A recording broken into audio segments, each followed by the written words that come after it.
देखिए आपको जो है लाइफ प्रोसेस यानी जीवन की क्रियाएं बताई गई थी। उनमें से जो आपका बायोलॉजी का पहला चैप्टर है जीवन जैव पत्रम या जीवन की क्रियाएं, तो उसमें देखिए जीवों के शरीर में होने वाली समस्त क्रियाएं कौन कौन सी, जैसे पोषण,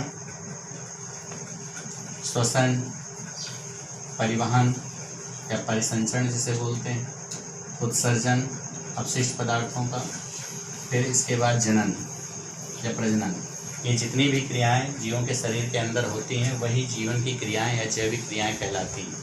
जैविक क्रियाओं के लिए इनमें से सबसे पहले आपको पोषण बताया गया था, पोषण के आपको चरण बताए गए थे। तो पोषण आपको बताया गया था कि भोजन को शरीर को चलाने के लिए ऊर्जा की आवश्यकता होती है और ये ऊर्जा हमें भोजन से मिलती है, और भोजन जो है शरीर को ऊर्जा प्रदान करता है। और भोजन में विभिन्न प्रकार के पोषक तत्व होते हैं। मुख्य मार्ग द्वारा भोजन को ग्रहण करने से लेकर के मतलब जो है उसको स्वांगीकृत करने तक की क्रिया को पोषण कहते हैं। जैसे व्यक्ति भोजन को ग्रहण करता है वो क्रिया अंतर्ग्रहण होती है, फिर उसके भोजन का पाचन होता है, फिर पाचन के बाद अवशोषण होता है, फिर वो जो पोषक तत्व होते हैं जीव द्रव्य में मिल जाते हैं वो स्वांगीकृत क्रिया कहलाती है, और रक्त का निर्माण होता है, क्योंकि सबसे महत्वपूर्ण घटक होता है जीव द्रव्य। ठीक है, तो पोषक जो पोषण की क्रिया है कई चरणों में होती है, तो उनमें अंतर्ग्रहण, पाचन, अवशोषण, स्वांगीकरण और बहिक्षेपण, ये क्रियाएं 5 चरण बताए गए थे। इसके बाद इसमें आता था कि पोषण में कौन कौन से पोषक तत्व होते हैं, तो कार्बोहाइड्रेट, प्रोटीन, विटामिन और जो है वसा। तो कार्बोहाइड्रेट के बारे में बताया जा चुका है, उसका आपको सामान्य सूत्र भी बताया गया है जो ज़्यादातर पूछा जाता है, CnH2O (N). तो ये समान सूत्र है, और इस समान सूत्र के अनुसार आप कार्बोहाइड्रेट को 2 पार्ट्स में बांटा गया है, एक सरल कार्बोहाइड्रेट और एक जटिल कार्बोहाइड्रेट। जो जटिल कार्बोहाइड्रेट होता है, सरल कार्बोहाइड्रेट वो ग्लूकोज, फ्रक्टोज और लैक्टोज ये सब होते हैं, और जो जटिल कार्बोहाइड्रेट होते हैं वो आपका स्टार्च के रूप में होता है जो गेहूँ अनाजों में पाया जाता है, क्योंकि इसको हम सैकराइड्स भी बोलते हैं। इनमें शर्करा की मात्रा ज़्यादा होती है शुगर की, जैसे आलू है, चावल है, और इनमें क्योंकि ये शरीर को सबसे ज़्यादा क्या प्रदान करते हैं, ऊर्जा प्रदान करने वाला जो होता है पोषक तत्व वो है कार्बोहाइड्रेट। इसके बाद आता है प्रोटीन। तो प्रोटीन में सबसे मेन होता है कि प्रोटीन का एक अणु अमीनो अम्ल से मिलकर बना होता है। इसमें सबसे बड़ा जो तत्व होता है वो नाइट्रोजन, और नाइट्रोजन पौधे डायरेक्ट नहीं लेते, वो मृदा के रूप में प्राप्त करते हैं, उसके बारे में बताया गया था। तो प्रोटीन का मेन काम क्या होता है, शरीर की वृद्धि, जो शरीर का विकास होता है, लंबाई बढ़ती है, या शरीर में टूट फूट की जो मरम्मत होती है उसका काम होता है प्रोटीन का, क्योंकि अमीनो अम्ल से मिलकर के बने होते हैं। एंजाइमों का भी निर्माण प्रोटीन ही करता है। इसके बाद फैट्स बताया गया था। तो फैट्स भी आपके कार्बन, हाइड्रोजन, ऑक्सीजन से मिलकर बने होते हैं, ये भी ऊर्जा प्रदान करने वाला एक पोषक तत्व है। इसके बाद आता है विटामिन्स। तो विटामिन्स आपको जो है विटामिन्स बताया गया था कि जो शरीर में प्रतिरक्षा प्रदान करते हैं उनको हम विटामिन्स कहते हैं। जीवन के लिए आवश्यक पदार्थ ही विटामिन्स कहलाते हैं। विटामिन शब्द की खोज फुंक नामक वैज्ञानिक ने की थी। विटामिन्स 2 प्रकार के होते हैं, एक जल में घुलनशील होता है और एक वसा में घुलनशील होता है। जल में घुलनशील विटामिन बी और सी बताया गया है, और जो है वसा में घुलनशील विटामिन ए, डी, ई के होते हैं। ठीक, अब इनके जो है नाम क्या होते हैं, इनके रासायनिक नाम भी पूछ लेते हैं। तो जैसे B1, B2, B3, B5, B6, B12, ये आपके 6 विटामिन है। ये सभी विटामिन मिलकर बनता है बी कॉम्प्लेक्स। जो आयरन सिरप वगैरह होते हैं उनमें लिखा होता है, कैप्सूल भी आते हैं, तो बी कॉम्प्लेक्स बोलते हैं। फिर इसमें सभी ये विटामिन होते हैं बी के। जैसे B1 आपका क्या होता है, विटामिन B1 आपका राइबोफ्लेविन होता है, जिसकी कमी से कौन सा रोग हो जाता है, वेरी। फिर B2 होता है जिसको हम जो है D2, B3 पेंटोथेनिक, फिर B5 निकोटिनिक, फिर B6 पायरिडॉक्सिन, B12 साइनोकोबालेमिन। ये सब जो विटामिन हैं ये सबसे ज़्यादा मेन जो प्रभावित करते हैं त्वचा संबंधित जितने भी रोग होते हैं, जैसे डर्माइटिस, पेलाग्रा नामक रोग, ये जो है त्वचा संबंधी रोग या खून की जो कमी होती है, इन सबको वो पूर्ति करता है विटामिन बी कॉम्प्लेक्स आपका। उसमें विटामिन B1 से बेरी नामक रोग होता है। ठीक है, फिर इसके बाद आता है विटामिन वसा में घुलनशील। वसा में घुलनशील विटामिन कौन से होते हैं, तो वो होते हैं, अभी देखिए जल में घुलनशील में विटामिन बी सभी मिलके बी कॉम्प्लेक्स हो गया।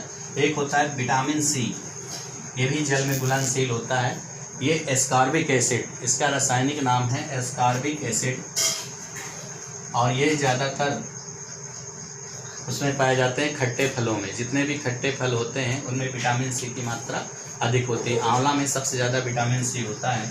फिर विटामिन सी जो जितने भी खट्टे फल से हैं, जैसे आंवला है, आपका नींबू है, संतरा है, सिट्रस, जितने भी फल होते हैं उनमें जो है विटामिन सी होता है। इसकी कमी से कौन सा रोग हो जाता है? पैरिया। पैरिया जानते हैं, जैसे मुंह में स्मेल आने लगती है, तो वो जो है आपका जो है पैरिया नामक रोग विटामिन सी की कमी से होता है। इससे बाल भी सफ़ेद हो जाते हैं, आँखों की रोशनी भी कम होती है। तो ये जो है सबसे महत्वपूर्ण विटामिन ए भी माना जाता है। इसके बाद आता है ADE। विटामिन ए को हम रेटिनॉल बोलते हैं। रेटिनॉल, इसका रासायनिक नाम है रेटिनॉल, और ये विटामिन ए की कमी से रतौंधी नामक रोग होता है। और एक रोग और होता है जीरोप्लेथेमिया। ये 2 रोग होते हैं विटामिन ए की कमी से। फिर आता है विटामिन डी, इसको हम कैल्सीफेरॉल बोलते हैं इंग्लिश में, कैल्सीफेरॉल। फिर विटामिन ई आता है, इसको हम टीकोफेरॉल बोलते हैं।